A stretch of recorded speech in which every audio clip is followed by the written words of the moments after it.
Hello and welcome to The Business Game, a podcast that moves the needle. Today we've got a very special Roundtable episode for you, where we're discussing AI hot topics with a panel of 4 expert guests. Right now it's in your face, and I always talk about good technologies nearly being invisible to people. It's like the less pervasive it is, the better it is. Use AI to govern AI. You just have to. There's not another way. Even from OpenAI, the open source model they produced was better than ChatGPT when it first came out. Things get a little heated, and not all of our experts are on the same page. Proving that that's not necessarily more productive. No. Bigger is not equality. I'm talking about what you see where you disagree. I don't think it's not conceivable. I don't think sometimes we just for it in a different way. I don't understand what you disagree on. Stay tuned to hear more. Welcome to The Business Game, a podcast that moves the needle. Hey guys, before we jump into today's episode, we just wanted to take a really quick moment to thank one of our sponsors, Tala Offshore. For any business wanting to maximize their return on new hires, Tala offers seamless access to top-tier Filipino talent who are real employees, hand-selected by the team, slashing your staffing costs by up to 60% with onboarding in under a week. Visit TalaOffshore.com to scale smarter. And thanks again to Tala for supporting The Business Game. Right, hello and welcome to The Business Game, a podcast that moves the needle. I'm Steve Plumber and welcome to our very special roundtable on Sam Altman and OpenAI. Today we'll explore how Sam Altman's OpenAI has catalyzed AI adoption in businesses, the governance and ethical questions arising, and whether all this innovation is translating into real ROI. We're joined today by 4 Business Game alumni, and allow me to introduce them. Firstly, David Blanch, CEO and co-founder of Bitpool. David is known for cutting through the AI hype to deliver practical, data-driven solutions in smart buildings. Welcome, David. Hey guys, how you going? Lovely to be here. John Crook, he's the CEO of Rule 30. John is a veteran technologist with a career spanning Intel and global software leadership. Welcome, John. Thank you. It's great to be here. Next is Nyssa Waters, CEO and co-founder of Possible AI. Nyssa has 20 years in tech leadership and focuses on ethical, business-driven AI solutions. Welcome, Nyssa. Hey everyone, awesome to be here. Can't wait to get into it. And last but not least, Dr. Andrea Isoni, Chief AI Officer at AI Technologies. He's a global AI speaker where he explores if AI is living up to its promise. All right, let's get started. Welcome to you all, and can't wait to get into what we're on about today. So the first thing I want to talk about is the OpenAI effect on enterprise adoption. So let's kick it off by talking about speed. AI has existed for decades, but OpenAI's ChatGPT seemingly disrupted every industry overnight. Sam Altman, the chief executive officer of OpenAI since 2019, and of course, one of the leading figures in the AI boom, himself admitted that he was surprised that even conservative sectors like banking jumped in so early. So I'm asking all of you, why did enterprises, even highly regulated ones, adopt OpenAI's tech so rapidly? Were you surprised by the speed of enterprise AI uptake since ChatGPT's debut?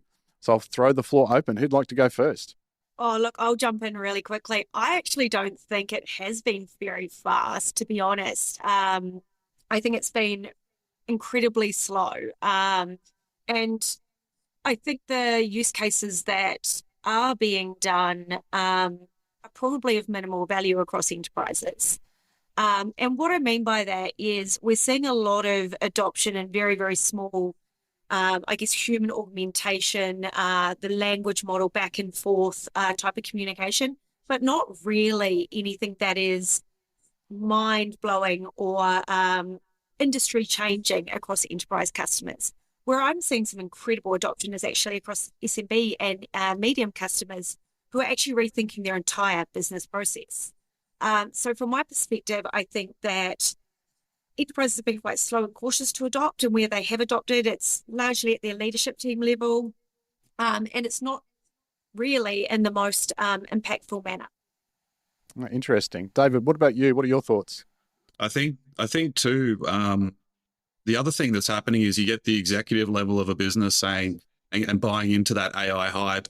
And then as that filters down through the organization, the quick realization that people come to is the data governance strategy hasn't been there for decades. So now they have this new technology that can create all this value, and it's sort of driving us back the opposite way in some instances, because what businesses are realizing is that data is important. We go back to, if you think 10, 15 years ago, data's the new oil type story. That's actually becoming very relevant now, but it's really getting access to data for these technologies to be able to create value in the first instance. Excuse me. So I think that's actually why we're seeing a slower adoption rate. I think, in the ideal world, if you go out into the consumer market, everyone's using this technology in their daily lives in some way, shape, or form. We're trying to bring that into the corporate environment, but what we quickly realize is there's all of these legacy issues within data, in enterprise data especially, and they're having to go back and attention that before they can see the value with the new technology. Yeah. John, can I bring you in here? Because you've seen a lot of those tech hype cycles from .com till now. So what are your thoughts on that first question? Yeah, I mean, in some respects, it does seem like the .com boom again. Everybody diving in. It reminds me of pets.com in a way. I don't know if anybody remembers that, where they had a domain and a sock puppet and a bunch of adverts and a few $100 million that they soon blew and then wondered what they should do next. I agree that it's the smaller businesses and medium businesses that are adopting this more quickly. I think large businesses have, to a large extent, adopted it by backdoor method. All their staff are using it, even where the businesses have policies that you should not put private data in. And by the way, a lot of them don't even have that policy. That you should not put private data and send it to ChatGPT or anything similar. People are still doing it. And even where they have network policies, so you can't do it in the office, people are doing it at home. I think the fact that people are working from home has made a big difference to this. And people are even taking photos of their screens and going to their different home computer and sending it up to ChatGPT. Why? Because it makes their job easier and saves them time. Yeah, I guess that factor that it's not really factored into it is the human factor, right? And how human beings interact with the technology. Andrea, what are your thoughts on that? Yeah, I agree with all they said, but I just wanted to stress out it's not because is the AI the problem. It's the fact that if you reach a similar size, if you reach a critical mass, a large company, and frankly, there is not much difference, in my opinion, between a public entity and a private entity. At least that's what I saw. Then it's low. Whatever you're gonna adopt, AI next in the future, who knows when, quantum, whatever, it will be slow. It has to be slow because there are regulation, there are policy, procedure, etc. Especially if you are in a regulated industry. Now, can be speeded up? No, it can't. A big bank, easily, one POC, one jurisdiction, 1 year. I've been talking to executives. It's 1 year. You cannot speed it up. That's the speed. Now, yes, of course, as John said, even if there is policy in the company, you cannot use ChatGPT to do your document, etc., etc. No, people do it anyway. The only thing I think they could do it, I'm not sure, or at least unaware of there are, instead of prohibiting or things like that, or trying to mimic their ChatGPT, I've seen that. I mean, which then is blocked. You cannot do anything. What's the point then? They could at least said something like, look, if you're using any generative or any AI software, okay, the responsibility is on you. If it happens something, there is on the sensitive data, filtration, anything, all the output is still on you. So please check the output. That's I would be more concerned on. So it's useless, less, not very effective to try to prohibit the usage, but you should at least kind of enforce the responsibility of, okay, you think you are using for your own job the AI solution, fine, but the output is your responsibility at least to check. It's not about laziness, basically. But that becomes really challenging if you're a publicly listed company. If you're putting the onus back onto the employee and saying, just do the right thing. I think, from a risk perspective, when companies are trying to manage risk, the easiest option is to block. And just to talk to a little bit more of what John was saying, I think the limitations within the corporate systems are actually fueling that backdoor method. If you think about it, it's actually encouraging people to go away. If you think about Copilot in the Office 365 environment, it's so limited that you don't see the value. So you tend to transition to publicly available tools. And I've seen that in the real world where, you have a corporate entity that's limited all this functionality, and it actually fuels people to go, well, I'm not getting any value. I know public ChatGPT gives me way more capability than my own corporate system. I'm just going to go and use that. And I think that's actually the challenge to try and overcome. Yeah, we're working on this as our wicked problem as a business at the moment. But there's two things within that. SaaS spread is hectic, and if we think about it from the mobile application era, we saw exactly the same thing. Everyone in the marketing team is buying a specific mobile app. We're getting exactly the same thing happening in the AI era, where the only way these enterprises can start to adopt is by actually kind of going around the back door and going through and going, I have this niche line of business application, which is AI. I'm going to kind of buy it on my company credit card or buy it through another procurement purchase.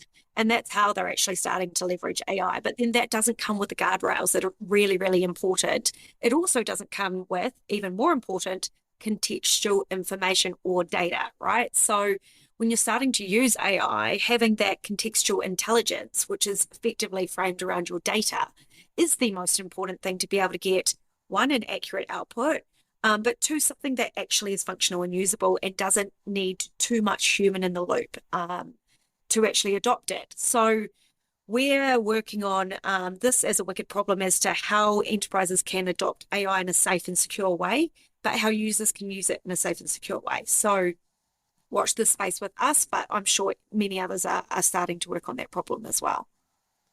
All right, can we drill down into that just a little bit more? Because I've got some statistics here. Many companies, they're still working with small-scale AI experiments. For example, 63% of Australian enterprises say they use generative AI at some level. And this, importantly, only 8% reported they are fully implemented, implying that many are still experimenting or piloting or just dipping their toe in the water. So in your opinion, are enterprises effectively moving away from AI pilots to real integration? And I guess the second part of that is, what separates those who succeed from those who stall with it or flatline with it?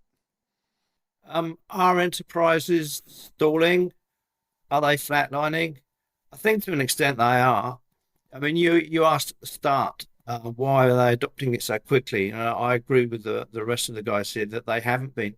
The reason they're wanting to adopt it so quickly is fear of missing out, fear of what their competitors are doing, fear of being left behind.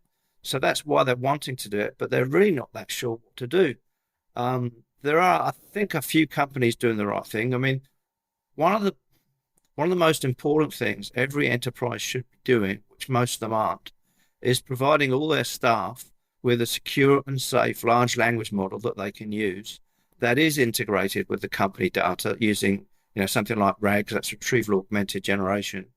That would make a massive difference. That would, number one, stop people from using it by the backdoor method, which is what they're doing at the moment. It reminds me of when everybody was downloading music back in the late 1990s, and they tried to stop them downloading music by court cases and fining people. And in the end, people didn't stop downloading music until they had something like Spotify or something like Apple, at the Apple Store, where you could buy a 99-cent track.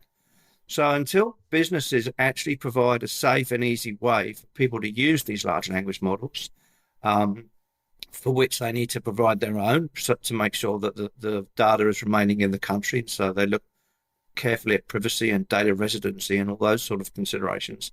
Until they do that, it's going to carry on. They're going to carry on just using their own method. So I don't know that the large enterprises really know what to do. I think in some respects it's easier for the smaller and medium enterprises because there is some low-hanging fruit where they can get some quick gains. For the large enterprise, the last comment I'll make is that for the large enterprise, it reminds me of, it makes me think of Clayton Christensen's The Innovator's Dilemma, which is where when you have a large established business and a new technology comes along or a new paradigm, it's nearly always a new business that will take advantage of it, not the large established businesses. And I think we're seeing a certain amount of that, and I think they're worried about it. I was just going to say, I'm going to agree with you on one thing there, maybe not all things, but one in particular is every single employee should have a version of an LLM accessible in a particular manner within a company. We know what our average employee gets paid, and I tell you what, if they can get 1 hour back, that's paid for it, right? And I can tell you I'm probably 4 to 5 times more productive using my AI. So the economics just makes sense. There is an element there in which the employees need to be trained. They need to understand the outputs. They need to understand hallucination. They need to understand how large language models work. But outside of that, the business case is null and void. It exists. It should be accessible for all employees. So I think that's a really, really important one. To really be able to get the best out of AI is people need to rethink their entire business process. And that's the challenge with enterprises. It's not just about putting AI into an existing business process. It is actually about reframing the entire way in which a task or a workflow or a customer interaction is done. And that is how businesses will continue to innovate and evolve. Yeah, Andrea, can I bring you in here? Because one of the things your team delivers is AI prototypes really, really quickly within a month or so. So what then influences the longevity of it versus it just fading off into back to business as usual? Yeah, so first of all, we are a SMEs company. So for us, that's not the problem the big guys are facing. And just to put in perspective, just to be very clear, I kind of agree ideally with John that yes, it will be great if there is an LLM model within the company, within premise or hybrid, whatever that is. But the problem on actually implementing it is only for very, very tech-savvy companies. They can handle it, and not to mention if they can, modify the LLM or whatever. That with different provider because these things improve very fast, etc. So the practically or actually having an LLM with customized for the customer is possible 100%, but it's very tech savvy. It's not something that you do like that. That said, the reason why many POC fail or seems to fail or anything in between, to me, is usually in 2 flavors. Either you do so you have a process. Process means you have different steps, whatever. So you have data somewhere, and then you do some checking, and then you do some analysis, checking again, output, different step, whatever the steps is. One POC could be you identify one of the steps, and you just automate that. Let's say analysis. You do an LLM for analyzing whatever the data, That's one way to do the POC.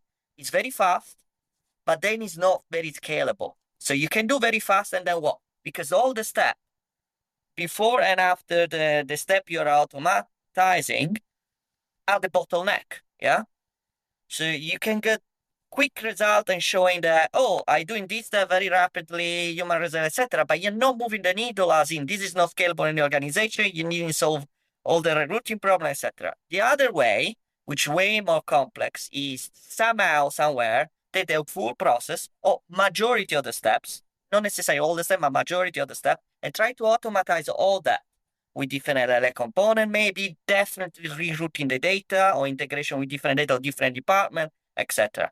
If you do a POC of the full process, it will be much more complex. It's not like us, it can do in a month or something like that to show to the client. It will take, again, if the organization is definitely a year, but then it's scalable. You can show it's been done with all the bits, all the elements, and then you can, scale it around. When it fails, is usually because they show a value in a step, and it works, but it's not scalable. So there's no way they can use easily on the company because it's not scalable. The other way, though, in the process, it can fail because sometimes, frankly, I say sometimes, but it's debatable on the percentage, you cannot find enough people to convince them to use the data and rerouting the data for all the steps in the process, because I'm sure there are different departments involved, and or there is some element you need to change doing it, or things like that. So when it's complex, there is the inherent risk of failing the POC. However, if it got successful, even rerouting it and changing the scope, then it's scalable. Guys, I want to do a bit of level set here because I'm going to disagree with you, Andrea. And Fine. why I'm going to disagree with you is a proof of concept by its very nature is designed to not be scalable. It's a proof of concept. It is designed to be thrown away. Okay? A prototype, completely agree with you. And then we've got MVP, which is designed to scale. So I think we've got to be really cautious when we're using this language with customers. Proof of concept proves out the concept and isn't by nature. And this is why 95% proof of concepts are designed to scale, are failing, because by their very nature, they are supposed to prove the concept. The prototype or the MVP, which is what we would only build now, we don't build proof of concepts anymore. We think that if you have an idea and you have a very rapid way to be able to prove the value in that idea, you go all in. You don't do dating, you get married to this idea. You build it and you go all in with what a scalable idea is. There are so many prototyping tools out there right now. So you've got the Lovables, you've got the Replets, you've got the Emergents, right, that are coming through. They can very, very rapidly prove out the concept without spending really much time. I actually built one last night for a customer to showcase to a US company, actually the US Law Enforcement Institute. So these things are doable, but when it comes to scaling, Replit, Lovable, Emergent, absolutely not, right? We all know that that's not code that can scale in an enterprise manner. So there's a gap between the two of those. In terms of building an AI product with an enterprise company in a month, I've done it. Done it actually multiple times. We're working on one for 6 weeks with the biggest company in New Zealand right now. So I don't think it's not doable. I think sometimes we've just got to be really real about what we're actually working on and solve for it in a different way. I don't understand what you disagree on. Oh, no, well, that proof of concept is something that... In the terminology, probably you disagree. When you use POC on prototype as a term, probably that's the disagreement. But that an I don't enterprise see where you takes a disagree. year to do a proof of concept, I don't agree with. Oh, but not for me, for a bit. Well, depends again, it depends on the terminology. I can agree on that's a prototype, but obviously when you're talking about a bank that does POC, what I mean is actually scaling and doing the different parts. Yeah, so and an actually MVP. showing all that. Yeah. Okay. Yeah, and Yeah. enterprise grade MVP is a completely different ballgame. All right, David, I might bring you in here. So you've seen clients manage to operationalize AI beyond their pilots. What hurdles, for example, data or talent, do they face in going from a cool demo to a deployed solution? Yeah, I was just going to jump in because like in our world, it's very different than the corporate sort of IT landscape. We deal in the built environment, which is predominantly around sensors and logical controllers that control function within the buildings. In our space, one of the big challenges has been literally forever is these systems are incredibly complex. So people have always been searching for something that can create easy value for them. So I feel like we have a lot less hurdles than the corporate space where we're dealing with sensitive data. We're dealing with machine data. And one of the big drivers for our customers is reducing their operational outgoings. So there's like a real tangible dollar value associated to being able to create value from this data. I would say probably time frame around 2 years ago, we used to do a lot of pilots. Now we seem to do a lot less pilots and people are just using the technology and discovering the value that it can create. And they're also willing to accept that it's not perfect. And that's a really other key point. Once again, with the context of the data we deal with versus maybe something like, financial information, you actually have that flexibility. So we're seeing more customers operationalize it very quickly whilst understanding that it's not the silver bullet that's going to solve all of their problems. But they also want to be ahead of the curve. So in 2 years' time, when it is very prevalent that they've already accepted it to within the organization and they're using it and they're understanding how it's going to create value in the organization, like I said at the start as well, a lot of these conversations then get driven to, well, okay, there's this great technology that can create this, value for me. But now I think I've got a data problem where I don't have access to all the data that I want to have access to be able to continue to create that value. So for us, we've seen a massive uptick in adoption. Classically now, customers want to test it in a real world environment versus just limiting themselves to the POC. And also equally, they want to test it in our world on more than one building. They want to test it on 100 buildings or 50 buildings to see it at full scale. All right, let's keep moving ahead. I want to circle back to Sam Altman's OpenAI strategies, like partnering with Microsoft Azure and launching ChatGPT Enterprise, and the aims around that to embed AI in business workflows. So I guess my question to you, and I might bring you in here first, John, is how important is OpenAI's ecosystem in lowering the barrier for enterprise adoption? Because an MIT study found companies buying AI tools saw more success than those building their own. Well, you definitely should be. If something's available off the shelf from a reputable company, that's generally a better way forward than building your own. But specifically about OpenAI, whether people should wrap themselves up with OpenAI, I'd say absolutely not. No, they shouldn't. There's plenty of alternatives out there, both open source and other big businesses like Anthropic. If you're developing your own AI products or software, you definitely should be using an intermediate layer, something like LangChain, where you can at the drop of a hat change to use a different large language model. Maybe a year ago, OpenAI still had a bit of a head. They were still a bit of a head for some of the other companies. I don't think they are now. So I think everybody else has caught up with them and in some respects overtaken them.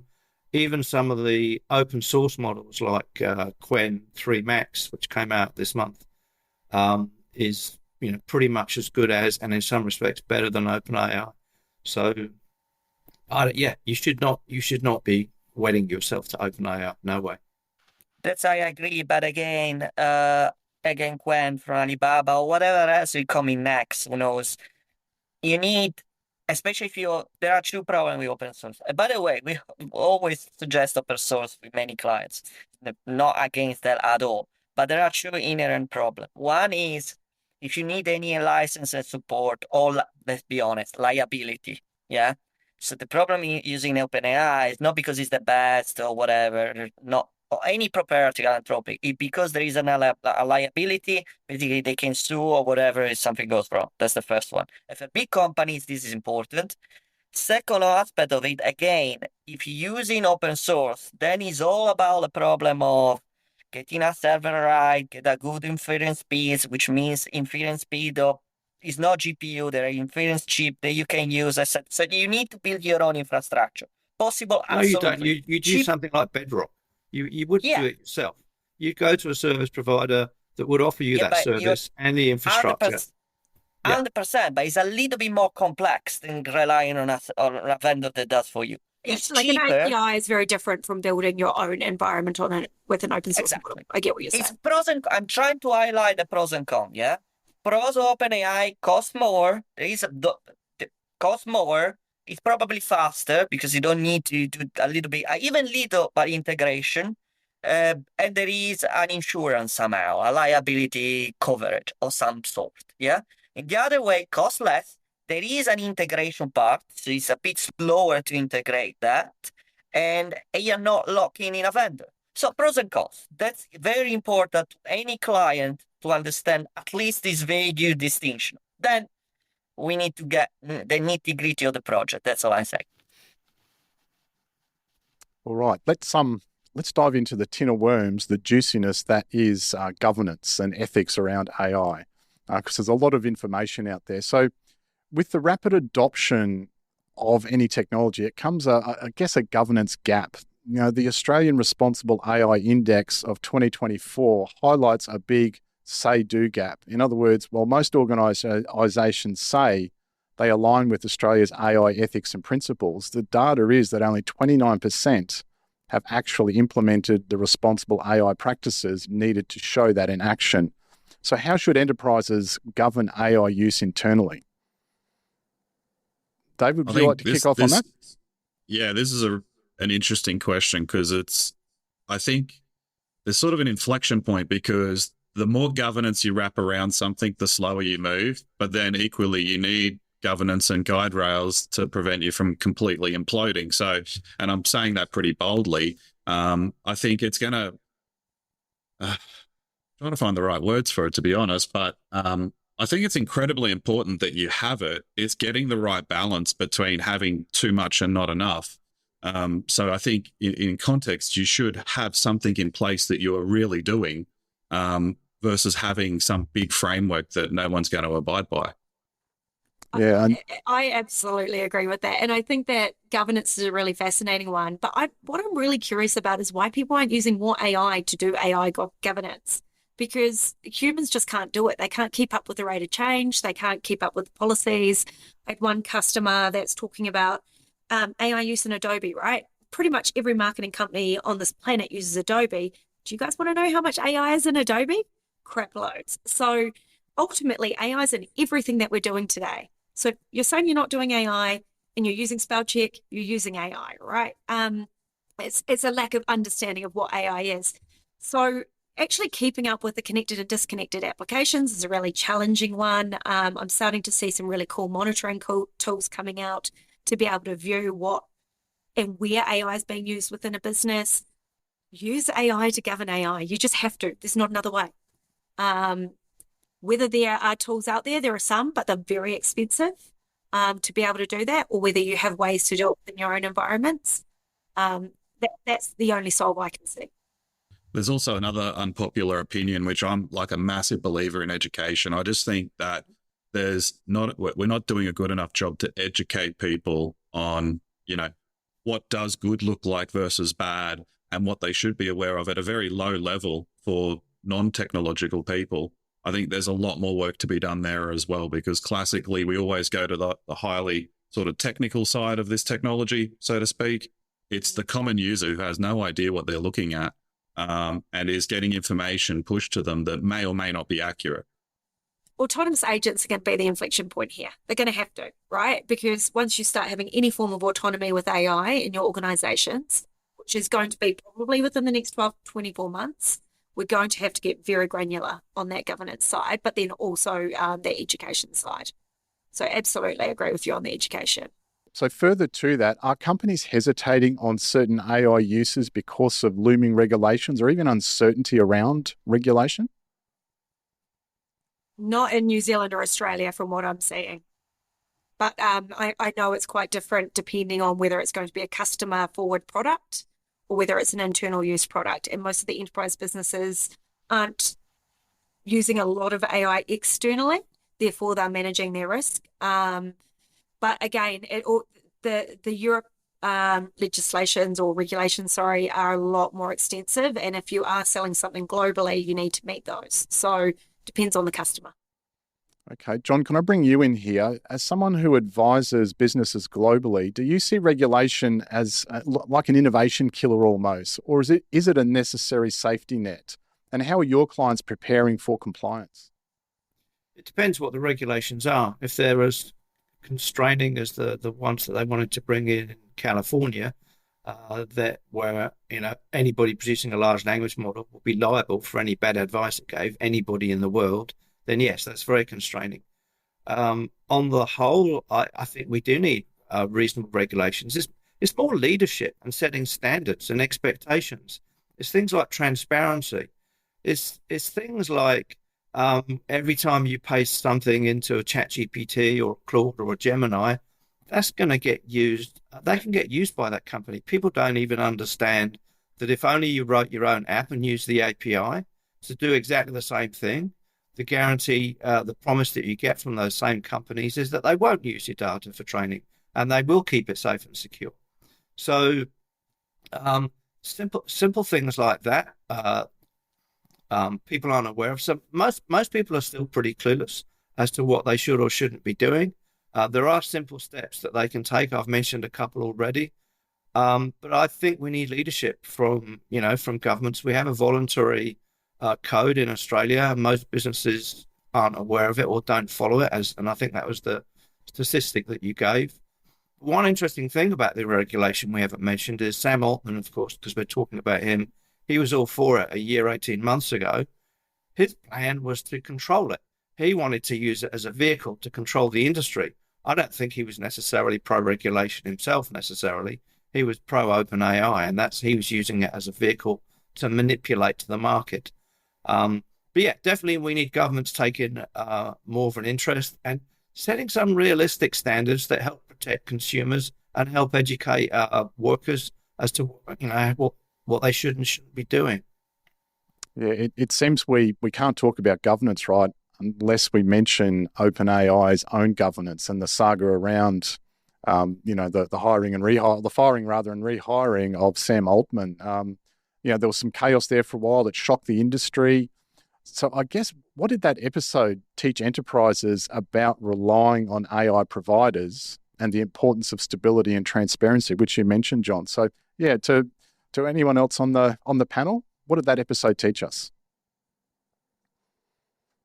Just that whoever's got money takes control. I don't think it taught us Nothing's anything. changed.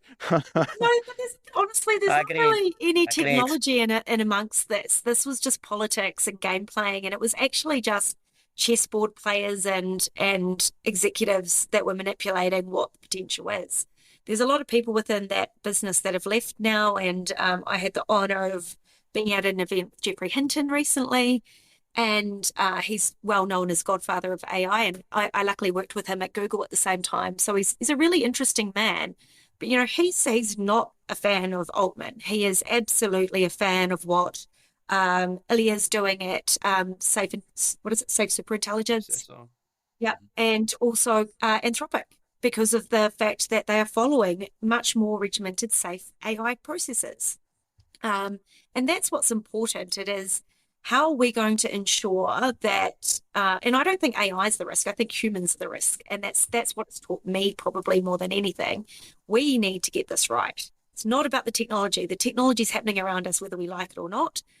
We need to work out what we're going to do around jobs in the future, what we're going to do around GDP, because that's going to change. There's so many things from a cultural, political level that need to change to be able to get this right. I don't know, guys, get into this one. Yeah. I was just going to say it's about concentrated risk. I just think, more philosophically, with a technology such as artificial intelligence that's, I don't know, so transformative for everyone. It just reaffirmed my passion for open source and distributed control of any technology. If you just go back to when the story first broke, it's sort of like you just get this light bulb moment of like, I don't want corporations controlling this kind of innovation and technology whatsoever. I want that as distributed as possible. And I think that's happened since then. I mean, obviously that was still very early days in the sort of consumerization of this, but I think you're seeing, way more free access to this technology now than even when that story broke. I don't have much to add on that. It's just politics.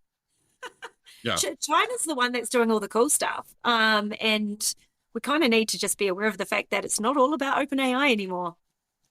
I'll just mention that the interesting learning for me and for Microsoft out of that whole episode was it was an example of people getting carried away with all this new technology and wanting to be in on it, come what may.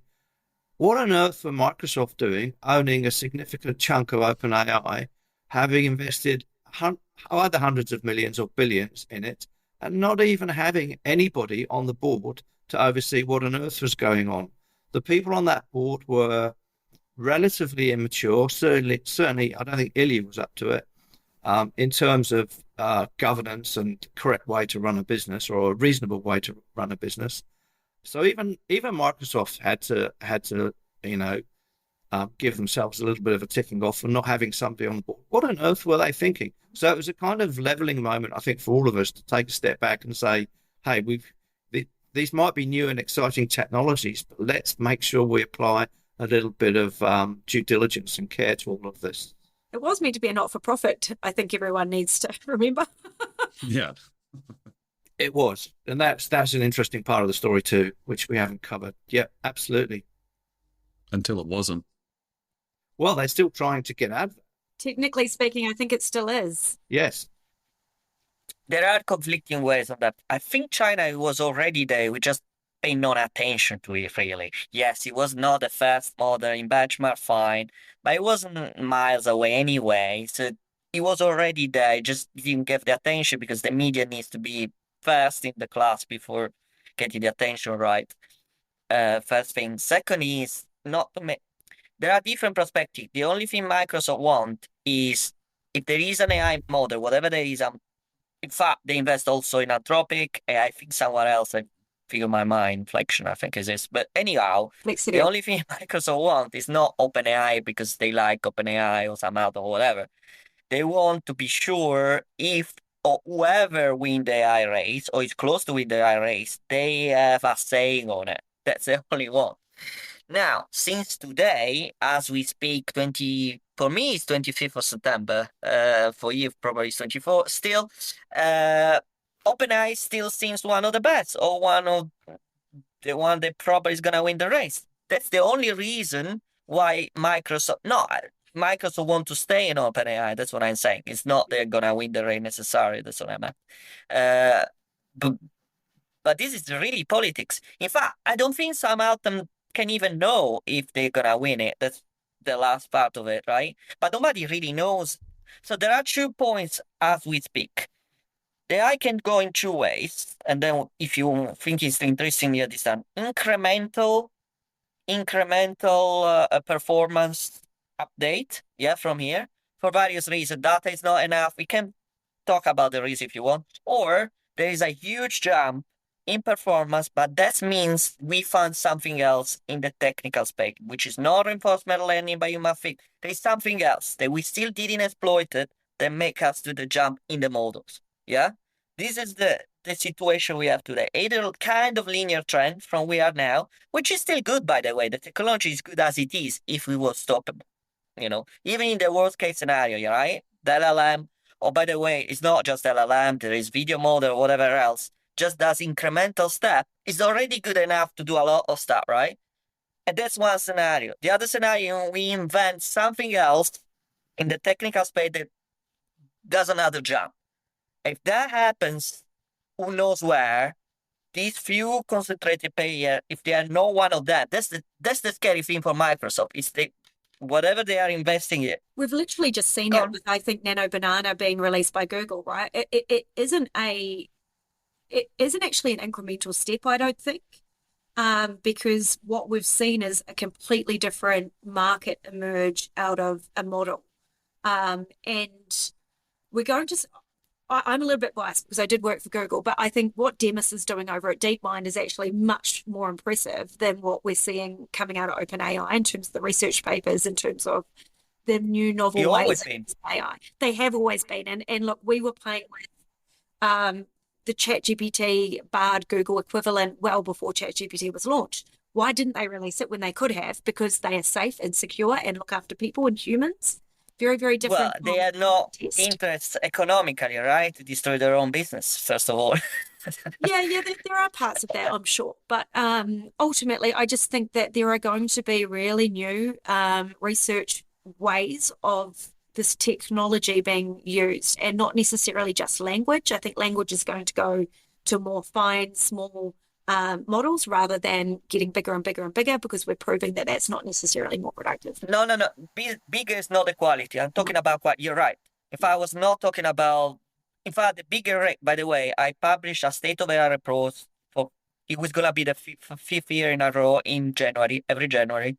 Very few companies do that. And that's what you say about quality versus quantity. I think it faded away 2 years ago. Yeah. If you see in terms of bigger, the better, 1 trillion parameter or sort of, is not because we cannot go up, we can, but then the performance of the model, because the training data is not there, that kind of mentality ended like roughly 2 years ago.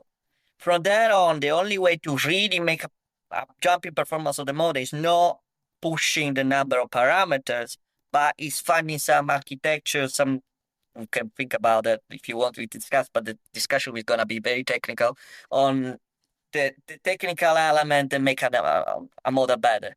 Basically, it's not a race of number of parameters that's ended like 2 years ago, roughly speaking. And now it's a race of, can we invent something else that make the model smarter?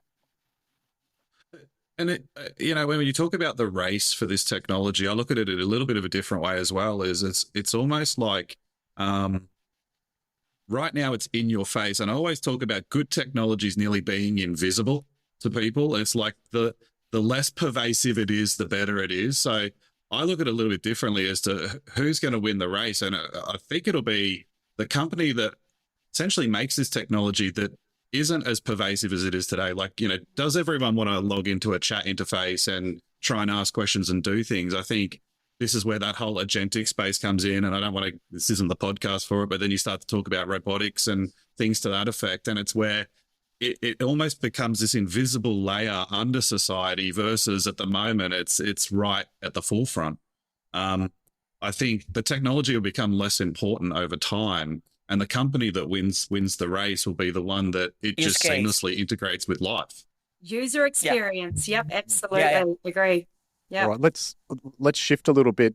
Business podcast. Let's shift a little bit to the ROI thing. So, is AI living up to the ROI promise for enterprises? Now, John, I'll get your thoughts here because you literally posed the question: AI hype versus reality. Is it living up to its promise? So, John, what's your take on that? No, it's not. It's not living up to people's expectations. I think it's going on at two levels. One level, people are expecting all sorts of miracles to happen. And, we've got some people like Sam Altman to thank for that, who have been pushing it and hyping it. On another level, the AI is making considerable progress. When I look at some of the models that come out now, even from GPT, even from OpenAI rather, the open source model they produced was better than ChatGPT when it first came out. We're seeing models that are really small, that can do things much better than the large you used to have a large language model, a very large language model for. So is it living up to the ROI? No, I don't think it is, because people still aren't figuring out how to get the ROI. You need to either get more sales, reduce your costs, or enable people to do things more efficiently. I don't think people have figured out how to do that very well. There's a few areas, for example, customer service, and many enterprises are reluctant to adopt that because they're worried about backlash from their customers. And we've seen that happen too, where things have been AI-ified and then they've had to roll it back afterwards because they've realized the customers weren't really ready for it, or it wasn't really ready. So my short answer is no, we're not seeing the ROI yet in many enterprises. Possibly small and medium businesses are, because they're able to find something where they can actually see that they can save themselves money, or get more sales using some of these, in terms of outbound marketing, for example, there's some very nice AI integrations with some very common tools that everybody uses. So they should certainly, does that mean that we're just getting more spam in our inbox? Or does that mean people are actually getting more clients and customers through these tools? I don't know. Yeah, David, can I bring you in here? Because Bitpool is all about tangible outcomes, for example, optimizing building operations to save energy and costs. So how do you measure ROI for AI in your domain? It's just people's time. It's really quite simple. It's time. Now, I think in our industry, we're more fortunate that the problem is so pervasive that it's simpler to solve with this kind of technology.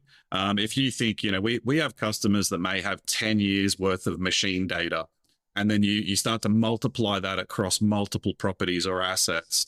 Having this technology, and I will say it's not just by having, a large language model, it's about having semantic models and machine learning pipelines. There's a whole pipeline that goes to this end outcome of value. But having a technology that can simply draw out insights from this data is incredibly valuable from a time perspective. We can take customers from a time of, 2 to 3 months to generate a report to 1 hour. That's really great. But we're still in that space of discovering this. And that's sort of what I would talk to with the ROI is I think the ROI will grow over time. It doesn't mean you shouldn't invest or look at this technology today, because it may be 2 to 3 years later that you start to realize that value as, the models get better and smarter and lower cost.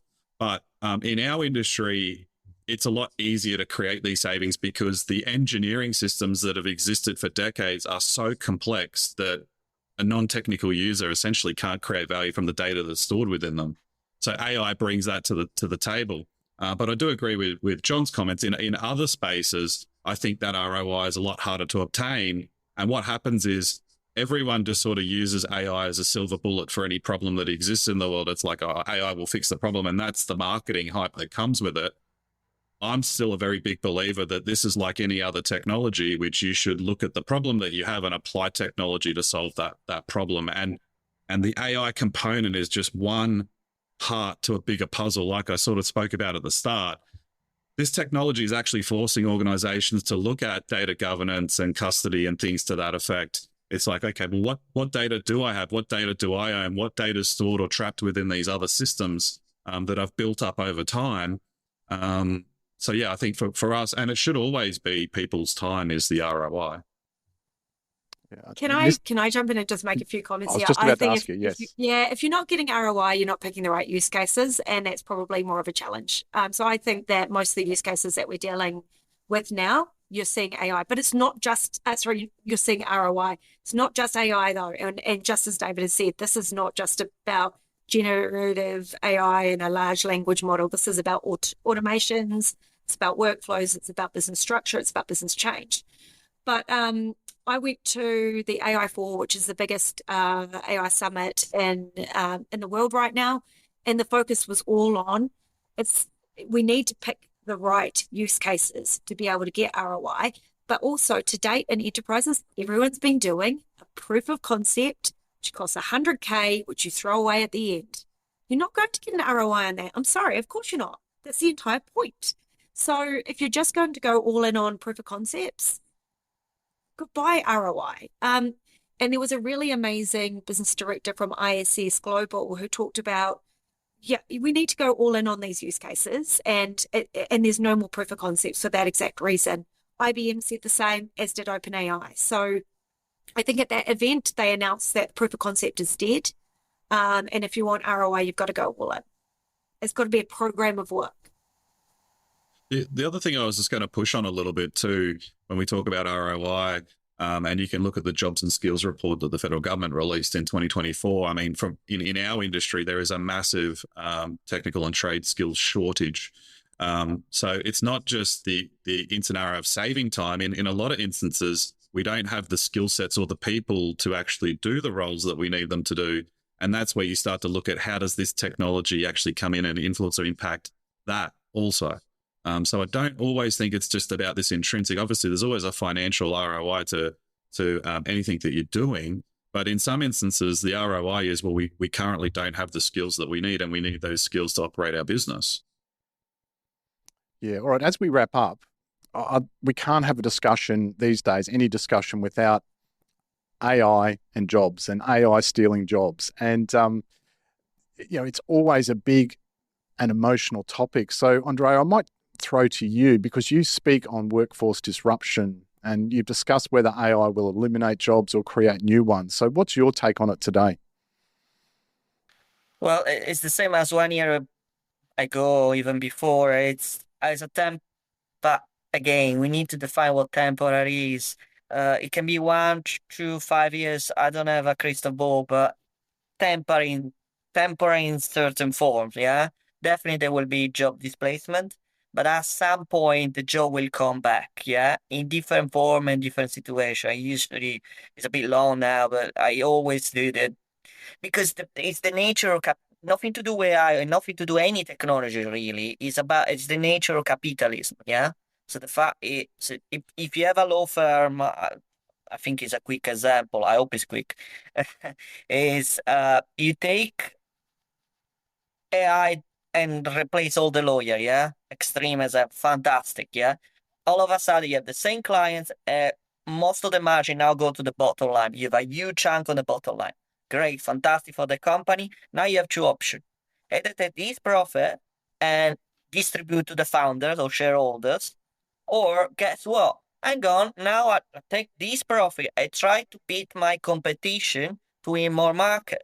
And guess what? The first year is probably all right that you take the profit. But if you don't do it, someone else, your competitor, will do it and will make you out. Which means you take back the profit that you take away and try to spend it to improve your service, the additional service for the same money. And when you do additional service, what do you need? The people that you fired the day before. So when I say the day before again, and sadly it will not be one day, it can be 1 year, 3 years, whatever that is. But the fact that we live in a capitalist society, which the essence is competition, it means at some point, the profit you do, you don't take for the shareholder. You need to beat the competition again, which means creating new value, new offering, whatever that is, which again need more people. So that's the kind of mentality got it wrong. Obviously, it's a process. So there will be displacement, there will be temporary and new job created to get the new service to re-enhance, reinitiate, or reignite the competition. That's the way it is. It's not me that discovered that. Any economist does a better job than me explaining that. Yeah. John, any quick thoughts on that? I mean, you mentioned Jeffrey Hinton earlier. I'll go back to a prediction he made about jobs. He said, it's quite obvious we should stop training all radiologists now, because within 5 years, an AI will be able to assess images much better than any radiologist. Well, he was right. An AI model can assess them better than any radiologist. He was wrong that this would lead to a demand for less radiologists. He said it in 2016. Since 2016, demand for radiologists has increased by about 1 to 2% every year in Australia and New Zealand. So often the people that understand the technology assume that everybody's going to immediately adopt the technology that they may have been involved in. Society moves a lot slower than the technology, and that's what's happening. So I'm an optimist. Sure, there's going to be disruption, as there has been throughout my lifetime. And it's tragic for people who are thrown out of their jobs, for example, the steel industry or coal industry in the UK in my lifetime. But, other things will spring up. So I'm an optimist there. All righty, thank you. Yeah, go on, Sorry, Andre. just to mention that in the example, the radiologist is a very, very instructive case. For those of you who remember, or those of you that want to study a little bit more, to study the case of IBM Watson. That one of the first cases was exactly to replace radiology. It failed back in 2016 or 17, or maybe I'm blurry with the dates. And it fails also for technical reason, by the way, which more or less in the line as Joe said. So the technology, even if it can do technically the job, it cannot really replace the radiologist, as in the encompassing work, not just the detection and the screening. Because it's much more than just the detection, the full job, I mean. But the interesting point I was making is how somebody who obviously understands the technology extremely well can be so poor at making predictions. And that's the lesson to take from the story I was telling. To wrap up, and I'll ask each one of you individually, let's get the crystal ball out here. Always the fun time, right? So let's get the crystal ball out. What do you see, crystal ball, what do you see coming in the next 5 to 10 years, thanks to OpenAI and the AI race? David, can I throw to you? Yeah, I'd probably comment less on OpenAI and just artificial intelligence in general. I see over the next 5 to 10 years, if you're not thinking about that digital intelligence being paired with the physical world, so robotics, vehicles, everything that we touch and feel, making those objects more intelligent, over the next 5 to 10 years, you'd have to be thinking you're going to see a rapid rate of innovation and technology being released in the physical world. Andrea. I agree with that. I will add that we'll have some convergence from a technology perspective. I'm expecting a convergence between blockchain and AI, in the sense that if we really want to have an AI of some sort open source distributed, then we need some technology that allow the distribution that will be blockchain. On the rest, yes, I agree. There will be some much more robotics than we have now, and hopefully the regulation will keep up with that, which is uncertain. 10 years is not a long time for regulation to actually be enrolled in society. We are slow. We humans are slow. Thank you. Nyssa? Oh gosh, I love those two. I've actually I watched Jensen talking about the world models, and it's really interesting seeing sort of those physical world models coming out now. So Elon versus Jensen's going to be a really interesting one. For me, I don't think we'll have computers anymore, or at least not in the way that we use them today. I don't think the way in which we interact with technology is going to be the way we're doing it right now. So a lot of AI is desktop use and computer use. I just don't think that that's the way that technology will work. I think there's going to be a lot of automation, so the AI will actually start powering the back end of what happens. And I don't think websites will exist either because of that. So that's something that seems to shock people. No computers, no websites, and a lot more AI in our day-to-day life. Wow, thank you. No computers, no websites. Everyone's probably freaking out listening to that. No computers, no websites. My God. All right, John, over to you. Nyssa, you've said the one I was going to say. I was going to say no. So let me bring it a little bit closer to home. I'm still waiting for an agent that can book me a hotel or book me a table at a restaurant. They say they can, but they can't. And the majority of times they try to do it, unless they're using a specific site like booking.com, they don't work. So I'm going to predict that will happen within 1 to 2 years. Hopefully it'll be quicker than that. I'm so impatient for it. But I'm saying it will happen within 1 to 2 years. And yes, the logical consequence of that is that in the years to follow, it'll be mainly agents using the web to do things. And the logical consequence of that is that the internet will essentially go away. Instead of being this visual interface with keyboards and a mouse, it will be something that AI agents will work with on our behalf. So yes, I agree with on what you're Web3 saying blockchain. There. So we're in a physical world. Yes. All right, thank you. I'm still trying to get my head around no website, right? Like no website, no, etc. You won't need it. Your agent has all of your contextual information about your life, so it does the research for you and books. So what's the interface is not a website. Forget about the keyboard. I have fun with that. But what do you do? What do you watch? How do you interact? Through your agent, I would assume, and whatever form your agent takes, it might be someone. And how do you interact with the agent? That's what's the UX? That's where I was saying physical hardware will change. I mean, you could go to, if you're looking at, Metaglass, you're looking at what is the mobile device become, you go into smartwatches and things like that. And that's why I'm actually quite bullish on the hardware space more so, because I think there's going to need to be a lot of innovation in hardware to change the way we interact with technology, because today it is very physical. Keyboard, sit behind a computer, use a mobile device. What AI brings to the table is an ability to not have to use those hardware form factors. And that's where I think you're going to see a lot of innovation in the hardware side. I say every human is different, right? I have ADHD, which is why I interrupt people. I'm really sorry. I know a lot of autistic people. I know a lot of people that don't like talking on the phone. I know a lot of people that don't like being face to face. Sure. I think what you interact with will be your choice, and there will be multiple factors of that. And as David says, I think it could be glass, it could be your robot in your house, it could be your Google Home if they ever get their shit together and actually get that working. But it will differ person to person and what form factor you like. You just need to look at something like Neuralink. I mean, whilst Neuralink's very early, if you think 15 or 20 years into the future, something like... Yeah. Absolutely. I think what isn't the Meta glasses, you can control it via your pulse, which is really, really phenomenal to see that is already here now or as of last month.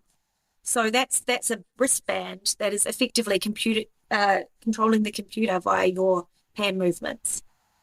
All right, I guess it's a case of watch this space. So exciting times ahead, and also some disruptive times ahead, I guess. So look, it's been an absolute pleasure having all of you on the show today. It's been really enlightening, so much to think about for our listeners. So thank you to each and every one of you for your time and your expertise. Dr. Andrea Isoni, Nyssa Waters, John Crook, and David Blanch. Thank you so much for joining us.